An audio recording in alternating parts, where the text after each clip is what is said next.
আলাইকুম। আশা করি সবাই ভালো আছেন। এখন চলে আসলাম ব্রহ্মপুত্র নদীতে।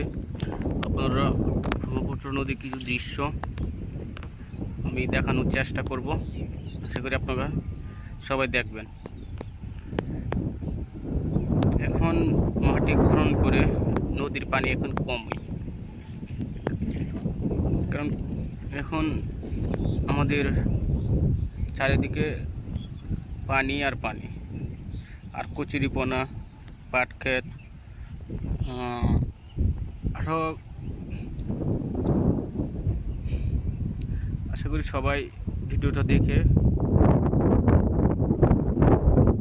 আমাকে জানাবেন কেমন হয়। যদি ভালো হয় তাহলে আপনাদেরকে আরও ভিডিও দেওয়ার আপনার চেষ্টা করব। আশা করি সবাই ভালো আছেন। ওকে, আসসালামু আলাইকুম।